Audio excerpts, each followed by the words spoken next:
Bismillahirrahmanirrahim. Assalamualaikum warahmatullahi wabarakatuh.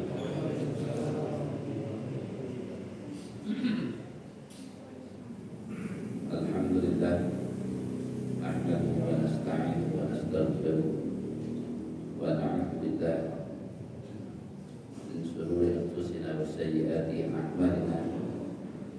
May yahdihillahu fala mudilla lahu wa may yudlil fala hadiya lahu. Asyhadu an la ilaha illallah wahdahu la syarika lahu wa asyhadu anna Muhammadan abduhu wa rasuluh alladzi la nabiyya wa la rasula ba'dahu. Allahumma salli wa sallim ala Muhammadin wa ala alihi wa sahbihi wa mawala. Amma ba'd. Qala ta'ala ya ayyuhalladzina amanu taqullaha haqqa tuqatih wa la tamutunna illa wa antum muslimun. Bersyukur kita kepada Allah, salawat dan salam dan tercurah pada Nabi kita Nabi Muhammad sallallahu alaihi wasallam. Jemaah sekalian, pada malam hari ini paling tidak kita mengenang dan membicarakan tentang haji. Kalau kita perhatikan dari hadis Jabir radhiyallahu anhu, maka Nabi Muhammad SAW mengumumkan di tahun ke-10 Hijriah, beliau mengumumkan akan melaksanakan haji. Kemudian manusia berkumpul. Disebutkan di hadis tersebut sangat banyak, kanan dan kiri, karena ingin berangkat haji bersama Rasulullah SAW. Bahkan yang ikut, kalau di zaman kita wanita masih produktif, sebelum berangkat diperiksa, wanita usia subur diperiksa. Kalau nanti kedapatan hamil tidak boleh diberangkatkan. Di hadis itu yang menarik, salah satu sahabiah wanita malah melahirkan, lalu kemudian disuruh, setelah beres melahirkannya langsung kembali disuruh memakai ihramnya. Kemudian di hadis itu yang disebutkan nanti bagaimana Nabi berniat haji di tanggal 8, lalu Nabi mabit di Mina. Kemudian setelah Nabi mabit di Mina, sholat 5 waktu di sana, disebutkan di hadis tersebut. Lalu kemudian Nabi pagi hari, sebelum terbit, Nabi berangkat menggunakan unta menuju ke Arafah, 13 sampai 15 kilo kurang lebih dari Mina ke Arafah. Kemudian sesampainya di Arafah, disebutkan Nabi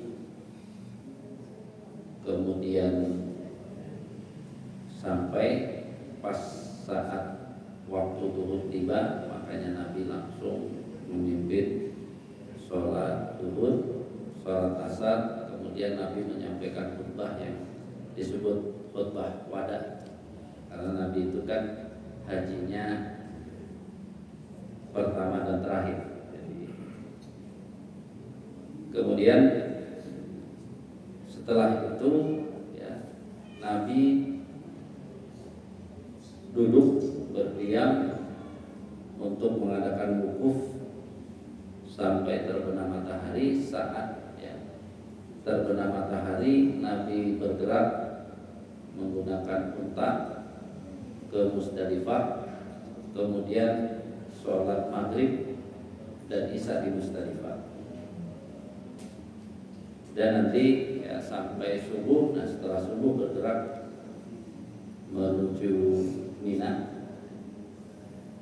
kemudian melempar jumroh Aqabah. Jadi setelah selesai melempar jumroh Aqabah, Nabi langsung, kalau di hadisnya itu tanggal 10 itu langsung menuju ya,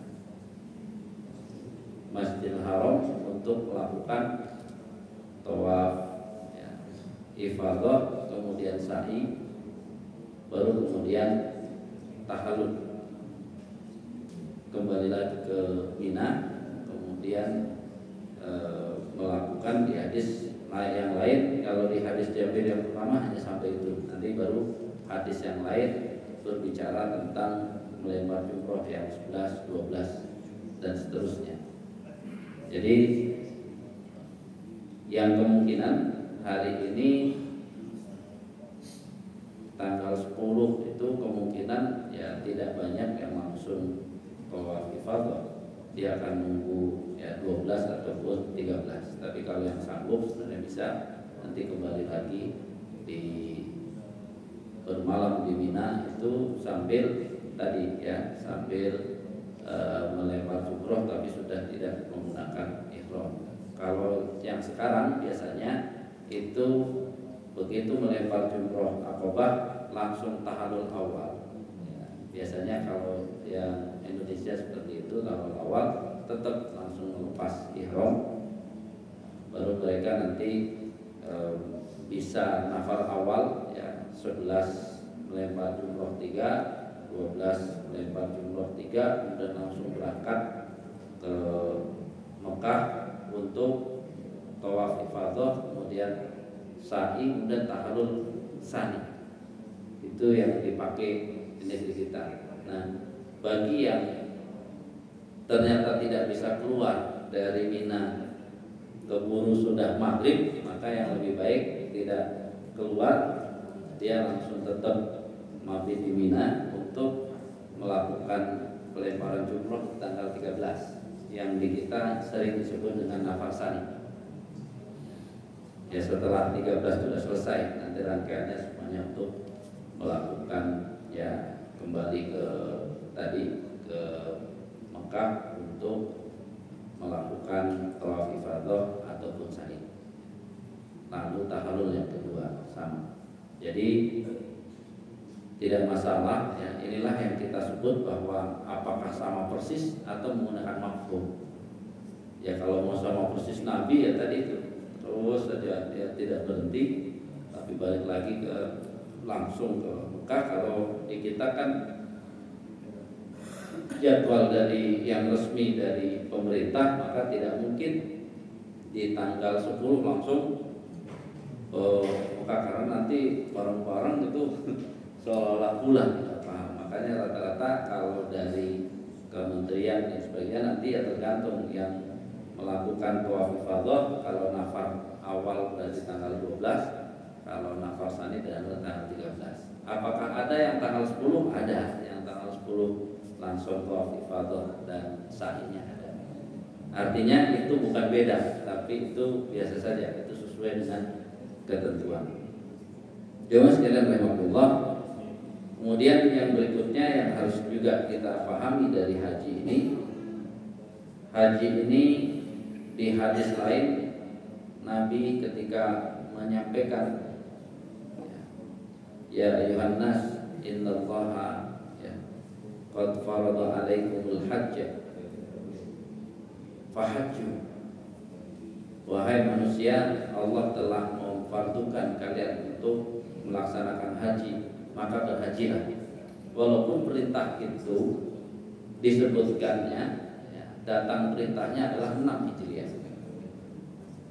Disebutkan di sejarah 6 Hijriah, 7 Hijriah yang ya nanti proses Nabi berangkat yang tertahan ya. Lalu nanti ada perjanjian, kemudian ternyata tahun itu perjanjian ya yang melanggar adalah orang Quraisy, maka tanggal 8 Mekah ditaklukkan. 8 Hijriah Mekah ditaklukkan. Jadi tanggal 7 kan berarti tidak masuk ke Mekah. Yang akhirnya ada perjanjian Hudaybiyah. Baru kemudian dari perjanjian Hudaybiyah itu Nabi kan langsung pulang lagi. Nanti baru kemudian kan ada ya disebutkan nanti itu Nabi ada umroh ya, yang disebut umroh qadha.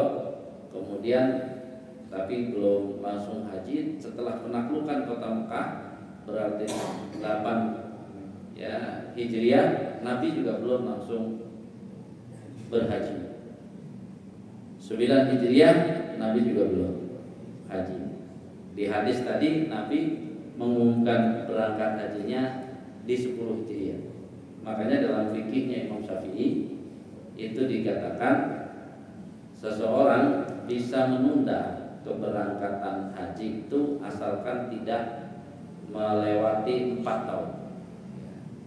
Jadi Nabi itu disebut dari perintahnya sampai pelaksanaannya hanya 4 tahun.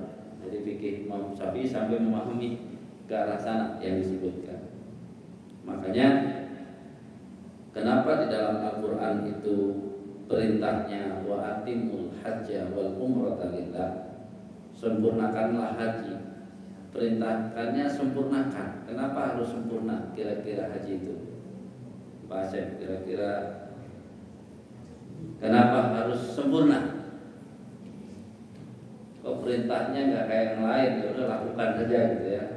Dirikan, bayarkan itu. Kenapa sempurna? Kan berat jadinya sempurnakan. Kenapa kira-kira hikmah? Kenapa sempurnakan? Kira-kira apa Pak Sari?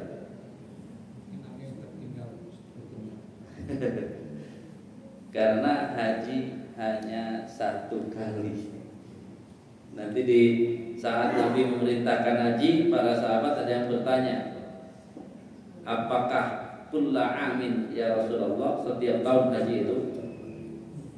Nabi masih diam, nanya sampai 3 kali.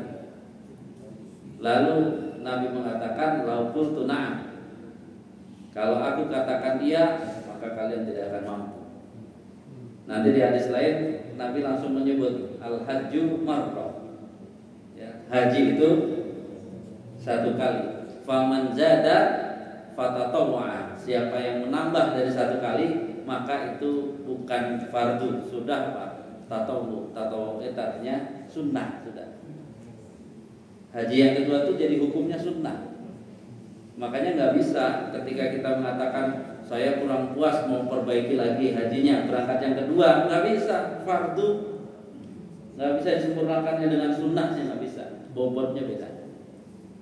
Makanya karena sekali itu maka disuruh perintahnya sempurnakan. Jadi lakukan sesempurna mungkin, karena cuma sekali, nggak bisa diulang, nggak bisa diulang.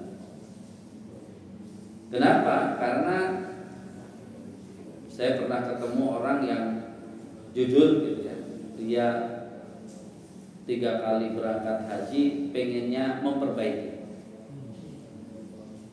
Maka bukannya makin bagus, tapi makin apa? Makin kacau kata dia.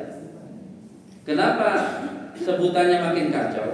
Nanti di ujung ya, bagaimana mabrur bagi yang sudah haji gitu ya. Kalau yang belum haji, mabrurnya gampang, belum haji. Dia berjuangnya tetap harus berjuang menggapai haji mabrur walaupun belum haji.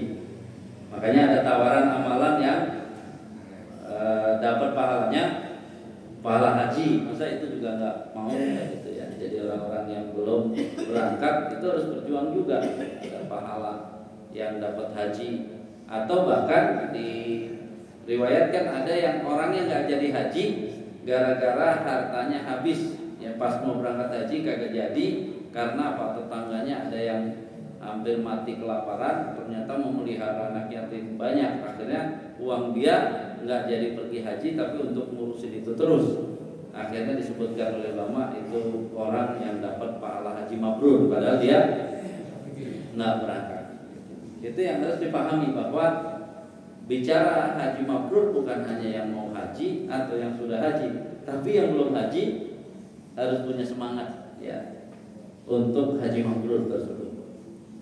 Nah, kenapa? Karena kalau kita balik saja, misalnya kita sebut ya, al-hajju ashhurum ma'lumat, faman farada fihinnal hajja fala rafasa wala fusuqa wala jidala fil hajj. Pertanyaannya itu kan jangan rafas, jangan fusuk, jangan jidal di dalam haji. Pertanyaannya apakah di luar haji boleh? Ya kan itu kan dibalik, bahwa semangat itu pun harus dimiliki seorang muslim yang belum haji. Ya tetap walaupun belum haji dan belum melaksanakan haji, tetap saja juga nggak boleh rafas. Rafas itu kan zina dan sebagainya, itu rafas. Fusuk, perbuatan dosa sengaja dengan bentuk kefasikan, ya kan nggak boleh juga.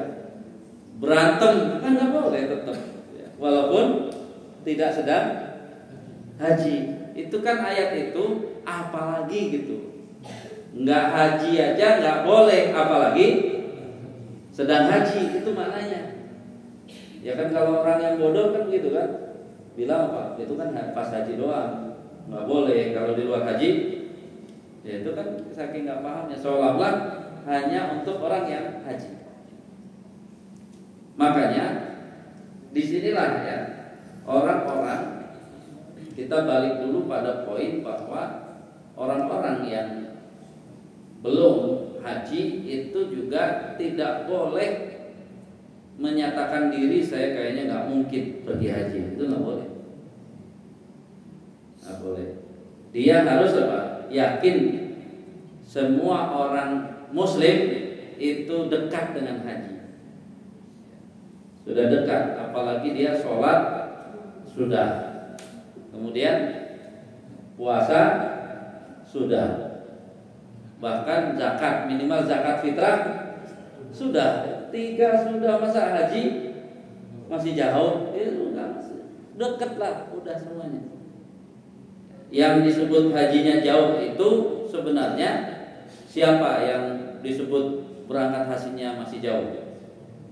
Yang layak disebut berangkat hajinya masih jauh itu siapa? Non muslim. Itu berangkat hajinya masih jauh dia. Walaupun punya triliunan dia apa? Jauh gitu. Tapi kalau orang muslim jangan bilang hajinya masih jauh. Di kita kan ada haji kosasi kan. Saya kayaknya masuk haji itu Pak, haji kosasi kayaknya. Ongkosnya dikasih bukan. Tuh ya. Jadi ini menunjukkan apa? Haji Abidin ya. Ya Pak Lilik ya, berapa atas biaya dinas Abidin gitu ya. Jadi artinya ini kan ya, hal-hal yang sekali lagi bahwa orang-orang ini bukan tidak mungkin. Bahkan ada yang dia didatangi orang, dia khidmat di masjid lah. Dia didatangin orang, Bapak udah haji belum? Belum lah. Mau nggak? Mau lah. Mau haji, masa nggak mau haji kan? Ya. Ditawarin gitu Pak, gitu kan. Dia sambil ikut bersih-bersih masjid dan sebagainya. Tapi pas ditawari seperti itu, ternyata ya orangnya pergi aja. Kata dia apa? PHP doang, nanya-nanya. Maksudnya apa coba katanya? Ternyata datang lagi Pak orang itu Pak. Dasar orangnya juga apa namanya? Orangnya juga bodoh pas. Bapak benar belum haji katanya.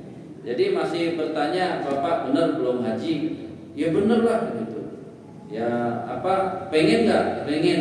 Terus dia tetap bilang mana mungkin gitu ya? Mana mungkin saya bisa haji?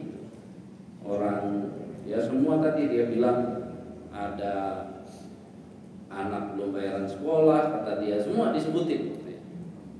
Orangnya pergi lagi, apa? Kamu cuma PHP doang, dia bilang gitu, nanya-nanya doang. Nah, ternyata di hari berikutnya dia sedang olahraga lari, orangnya datang lagi, karena tahu orang itu dia pikir PHP, dia lari lebih kencang. Ternyata dikejar gitu ya, dikejar. Lari begitu dikejar. Setelah itu pokoknya dikejar dia, wah ini orang ngejar terus ya, sampai di tempat dia nggak bisa lari ya. Nah setelah nggak bisa lari itu dia bilang nih apa namanya? Katanya bapak mau haji, baru dikasih ya untuk berangkat haji, berangkatlah haji dia. Makanya kalau ya, serajin-rajin aja lari pagi gitu, barangkali ada yang ngejar-ngejar gitu. Untuk dikasih berangkat haji. Itu artinya tetap ya sebagai seorang muslim itu kita harus yakin bahwa haji itu dekat. Dan haji bukan masalah punya duit atau tidak punya duit, karena haji itu undangannya sudah disampaikan ribuan tahun yang lalu ya, kalau surat Al-Hajj ayat 37 yang menyebut ya 27 atau 27 itu yang menyebut wa'adzin fin nasi bil haji itu adalah Nabi Ibrahim. Kalau Nabi Ibrahim kan berarti apa? Bukan hanya 1500 tahun, masih apa? Ribuan tahun yang lalu. Jadi masing-masing kita yang muslim kan nanti di Al-Qur'an siapa yang disebut muslim pertama itu adalah apa? Ibrahim. Ya, Ibrahim disebut muslim. Maka Ibrahim disebut muslim. Maka setiap orang Islam sudah pegang undangan sebenarnya. Kayak diundang tetangga sudah pegang undangannya. Kok nggak nyampe? Karena dia apa? Kagak niat datang, dia nggak nyampe walaupun apa? Udah punya undangan. Tapi kalau yang punya niat, insya Allah apa? Allah juga yang akan apa? Memberikan jalan undangan itu. Jadi apapun mau tadi abidin atau kosasi itu sebenarnya dari Allah juga, ya. Ya, dari Allah juga. Karena kemarin di Budi Agung itu kami mengundangnya, memanggilnya Mang Beca. Mang Beca itu karena waktu anak kita kami tinggal di dekat Pusat Sambo itu dia memang tukang beca sampai sekarang. Tapi pas kemarin salaman di sana, Pak Ustadz doakan ya Pak Ustadz kan mau berangkat. Saya insya Allah berangkatnya di antrian katanya tahun 2027. Kaget juga saya. Ternyata Mang Beca ini bukan sekedar beca saja, termasuk dia apa? Ya tadi sudah lama berarti berniat dan tadi katanya berangkat kemungkinan tahun 2027. Artinya kan ya orang yang, dan saya tahu membaca ini sholatnya rajin. Biasanya orang yang sudah sholat rajin dan sebagainya itu ada niat. Tapi kalau dipikir-pikir saya juga dulu cuman niat terus buka rekening doang kayaknya. Dulu buka rekening itu isinya 500.000 dengan saya gitu ya. Itu lama sekali enggak ya, 500.000 terus tetap istiqomah sampai tahun 2013 ada yang bikin Pak Ustadz nih kalau mau daftar haji, nah dari 500.000 berapa tahun itu mungkin ada 5 tahun atau enggak gitu ya, sudah buka tabungan. Jadi baru 2013 itu dikasih orang ya. Setelah dikasih orang seperti itu tahun 2013 sama istri juga, istri juga daftarin aja lah ya, sekarang lebih banyak dikit ya, kita daftarkan buka tabungan isinya 1 juta, tapi konsisten lagi sampai terus menerus lupa, jadi lupa nggak ngisi, tetap ya istiqomah 1 juta sampai 2019 Desember ada yang ya ngasih ya baru daftar gitu. Jadi ternyata 500.000 dan 1 jutanya tetap ada di rekening yang oleh Bank Muamalat diganti apa, dikasih ATM, katanya bisa ngambil di sana 5 kali penarikan gratis. Jadi artinya ini menjadi catatan gitu, bahwa ya niat tadi, niat itu ditujukan dengan plusnya. Kalau zaman sekarang ternyata apa, buka rekening aja walaupun apa 500.000 karena doa kan ternyata Allah kasih yang memberi. Ini menjadi catatan bahwa tidak ada haji itu jauh, karena kita sudah sholat, kita sudah puasa, biasa puasa kan, haji itu setelahnya, zakat pada yang keempat. Ini menjadi ya semangat bagi kita. Nah, bagi orang yang berhaji ini menjadi perjuangan yang berat ya, untuk tadi menggapai mabrurnya, karena dia harus berjuang. Dan ingat, haji ini perintahnya yang dalam Al-Quran, kalau yang pertama perintahnya disuruh menyempurnakan, yang perintah yang kedua disuruh ikhlas dulu sebelum berangkat. Makanya walillahi 'alan nasi hijjul bait. Jadi disuruh karena Allah dalam melaksanakan haji, karena Allah dulu. Kalau yang sholat kan apa? Niatnya aja usolli fardhu sekian, nanti baru apa? Lillahi ta'alanya di ujung. Tapi kalau untuk haji, walillah kata Allah. 'Alan nasi hijjul bait. Kenapa kira-kira ditekan? Orang yang haji itu ditekan, kamu harus ikhlas. Maka jawabannya karena dalam haji ada gengsinya, ada kebanggaannya, itulah beratnya. Jadi beratnya haji itu karena di dalam haji ada kebanggaan. Bapak ke masjid pernah ada yang nganter nggak? Pernah kalau bapak pas sakit gitu ya. Tapi kalau pas sehat nggak ada tuh, ayo kita antar Ustadz Ahmad mau ke masjid gitu, nggak ada. Ya. Tapi kalau haji dulu sebelum dibatasi, kalau di kampung-kampung yang nganter sekampung. Bahkan saya sebelum ya tanggal-tanggal berapa itu saya diundang oleh dokter suami orang Makassar. Dokter ini sudah haji, suaminya baru mau berangkat haji ya, namanya Pak Andi ya. Ternyata nah, tadi itu di kami dulu katanya semua orang semangat untuk berhaji. Kenapa? Ya nggak tahu. Kalau tadi dengar yang disampaikan Pak Ustadz dulu itu, kalau yang sudah haji itu semuanya kalau ada acara apapun duduknya di depan. Ya ada itu yang hanya pengen duduk di depan, dia harus apa? Wah cepat haji gitu, karena dia dalam ya dihormati gitu. Nggak, pokoknya nggak peduli pejabat bukan pejabat, kalau sudah haji dulu di sana duduknya di depan. Makanya orang ya dulu semangat berhaji, karena yang biasanya dia ada apa-apa di belakang tiba-tiba suruh duduknya di depan, diberikan penghormatan. Ya itu tadi susah juga ya haji. Bahkan banyak cerita kan setelah haji dipanggil namanya nggak noleh karena nggak pakai haji gitu. Kamu nggak tahu ya ini mahal katanya, sambil bajunya dibilang gitu. Ini berhari-hari dan sekian juta katanya. Waduh. Ada juga kasus nggak mau tanda tangan karena di namanya tidak dicantumkan haji, jadi dia nggak mau tanda tangan. Jadi ini menunjukkan apa? Tadi menjaga keikhlasan haji itu sesuatu yang sangat rumit, sangat rumit karena ada kebanggaannya. Ini walaupun tiap hari ke masjid nggak akan disebut apa? Tukang sholat gitu ya, musallin gitu ya. Jadi nggak akan ditambah titelnya. Tapi giliran haji bukan hanya itu, dapat sertifikat kan? Ada sertifikatnya coba. Jadi ini bukan ada, tetap dua mata pisau. Kalau orang yang sadar dengan haji itu maka dia akan hati-hati.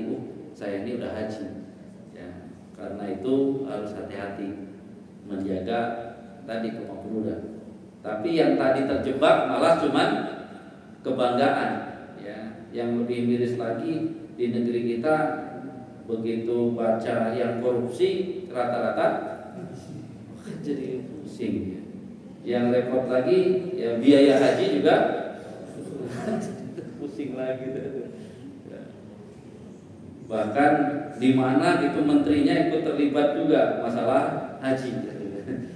Itu kan menjadi catatan-catatan bagi kita bahwa walillahi 'alan nasi menunjukkan beban haji itu berat loh, menjaga keikhlasannya. Karena tadi ada godaan bangga, ada godaan ubah, bermacam-macam godaan. Untung kalau kita tinggal di kota nggak terlalu, tapi kalau di kampung waduh itu. Makanya ini perjuangan. Karena itu bagi kita yang berhaji ini ya, kalau nanti kan tambah perjalanan, saya juga bisa mengatakan yang mau berangkat haji ini maka konsentrasi pada diri kita. Jangan banyak konsentrasi pada orang lain. Sehingga apa? Kalau orang lain nanti membantu boleh, yang membantu boleh.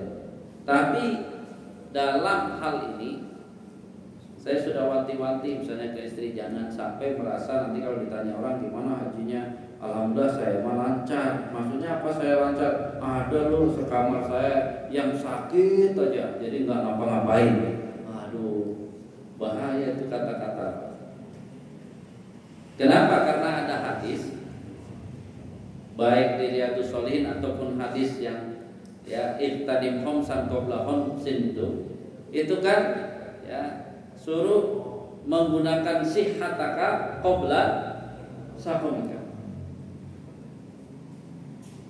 Kalau kita satu kamar dia tidur aja diranjang karena sakit, kita merasa semua dikerjakan, kita merasa lebih baik dari dia, itu belum tentu.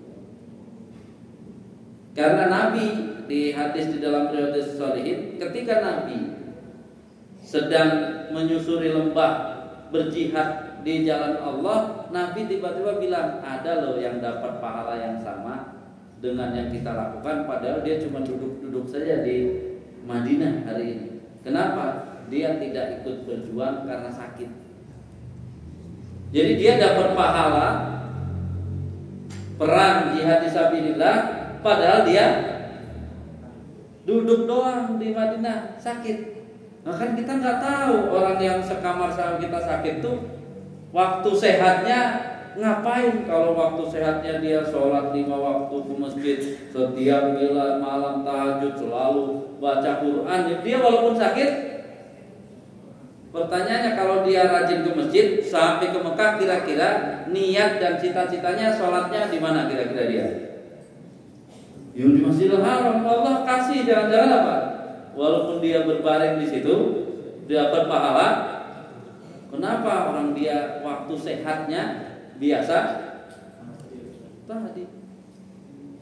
Ini kan menjadi catatan. Makanya saya katakan jangan lihat mau ya satu kamar, satu ini, satu hotel begini begitu, udahlah itu kita nggak tahu urusan. Yang jelas urusan kita sesuai dengan ya yang kita siapkan, yang kita ngerti, laksanakan. Itu yang harus dijadikan patokan. Jangan yang lain-lain tidak apa-apa. Sehingga kalau kita memahami secara utuh, maka orang-orang yang dapat teguran Allah di Mekah itu sebenarnya bersyukur. Ya, jangan kita anggap dia menyedihkan. Kalau dia sadar, ya kita doakan mudah-mudahan dia sadar. Kenapa kita bilang bersyukur? Ya kan karena berarti dia saat melaksanakan haji itu dia apa berarti? Dia dilihat oleh Allah, sehingga saat dia ngomong salah ditegur. Berarti hebat dia. Yang ngeri itu kalau lagi haji ngomong sembarangan macam-macam, ternyata apa? Allah nggak negur, itu mengerikan namanya. Waduh, berarti Allah nggak peduli dengan haji kita. Ya. Tapi kalau ngomong sembarangan Allah tegur, lakukan ini Allah tegur, beruntunglah karena berarti Allah memperhatikan engkau dalam haji itu. Ya. Kalau yang Pak Wahyu kan katanya grupnya ada yang berdampingan dengan ya rombongan mana kakek-kakek ini batuk nggak berhenti, jeda batuk lagi. Nah kawan Pak Wahyu ada yang bercanda ya, coba kita dengerin setelah ini dia Tiba-tiba setelah sekali benar, yang kedua sana berhenti, dia yang ngomong lah yang batuk.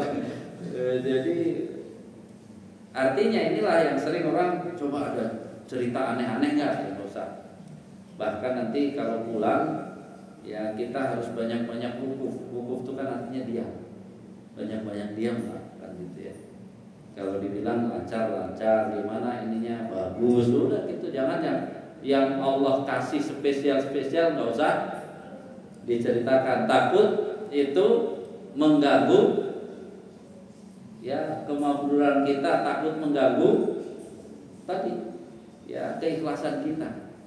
Yang bagus-bagus itu ya. Tapi kalau yang bagus karena pelayanan boleh ditularkan gitu ya. Dia misalnya dapat kebaikan karena sering berdoa, boleh tularkan, sampaikan aja. Udah nggak usah pusing haji itu, yang penting banyak memohon kepada Allah, jangan banyak takut. Ini menjadi catatan. Orang yang sudah berangkat haji ternyata banyak akan ditunjukkan adanya Allah. Ini yang menjadi lebih berat dia tanggung jawab hidupnya. Karena apa? Allah sudah berkali-kali dia rasakan adanya di sana. Khusus di haji yang lama itu. Sedangkan yang belum haji ada 1-2, tapi masih kurang banyak gitu. Sehingga ya keyakinan ada masih remang-remang. Tapi kalau orang sudah menjalani haji beneran, hajinya dia banyak melihat peristiwa itu karena Allah, maka harusnya dia sudah mantap. Itu sebenarnya salah satu spesial orang yang berhaji, karena dia akan mengalami tadi pengalaman ya spiritual. Pengalaman spiritual yang tidak akan didapat kalau berada di luar haji. Itu yang harus dipahami. Dengan itulah maka menjaga kemabruran bagi yang sudah berangkat haji menjadi lebih berat. Karena level dia sudah ditambah energi oleh Allah lebih, maka nggak boleh sekedar apa? Sama saja dengan orang yang belum haji, nggak bisa. Itu nggak bisa.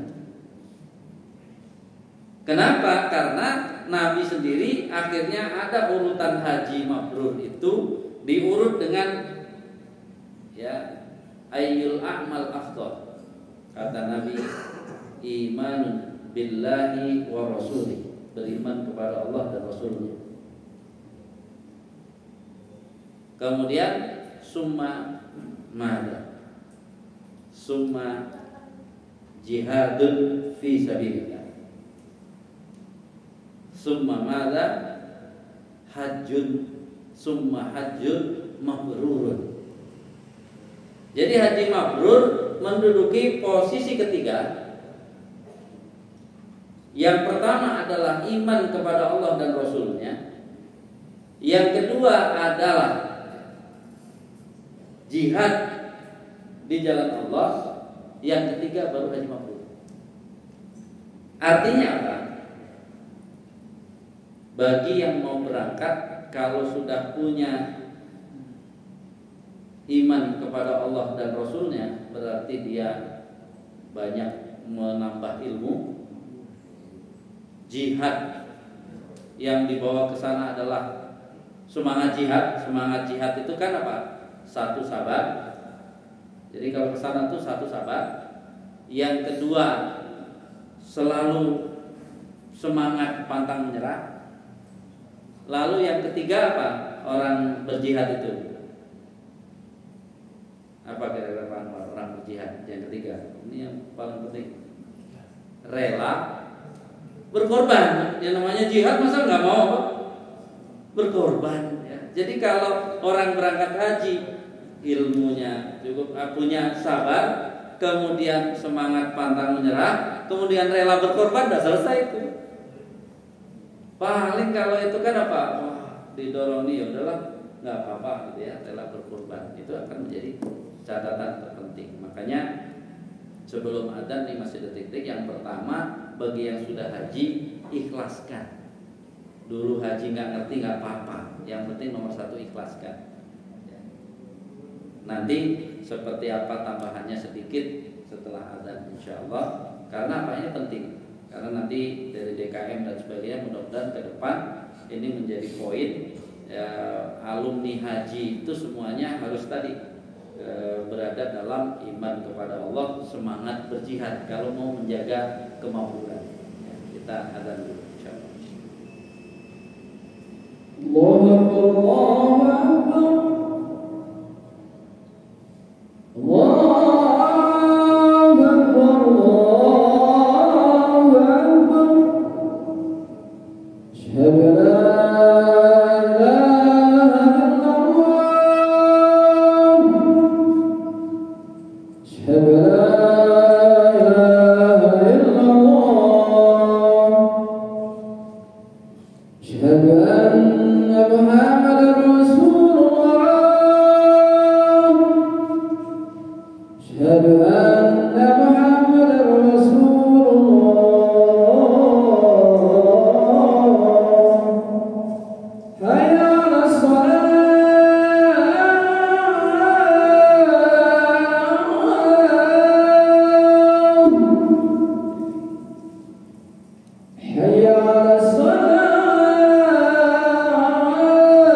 Jemaah sekalian, yang pertama tadi ikhlaskan berapapun itu. Ibaratnya kalau ilmunya satu, diamalkan satu kan 100%. Makanya kasus yang pengen memperbaiki, dia belajar misalnya 20 ilmunya, ternyata pas berangkat kedua dari 20 itu dia cuma bisa mengerjakan 10. Jadi lebih bagus yang pertama, satu kerjakan satu. Yang ini begitu belajar 20 cuma bisa diamalkan 10, 50%. Yang awal 100%. Dari nggak tahu dikerjakan sesuai pengetahuan itu 100%. Begitu dia belajar lagi yang ketiga, belajar 50, ternyata lebih turun lagi. 20 dia bisa laksanakan, yang 30 lewat. Jadi bukannya persennya makin turun itu, bukan makin baik, ternyata makin buruk. Sehingga ketika orang minta saran itu, saya katakan terus gimana dong Pak Ustadz? Ya tadi, terangkatkan haji, orang yang belum haji, terus ilmunya ngerti, itu paling efektif. Nggak usah berangkat sendiri. Itu jurus. Kalau memang rasa ingin memperbaiki, duitnya banyak, nggak usah berangkat sendiri. Cari orang yang ilmunya ngerti, kemudian tadi untuk berangkat haji. Tapi orang yang ngerti jangan bilang kalau gitu saya korban. Enggak, bukan korban. Itu juga berhasil juga.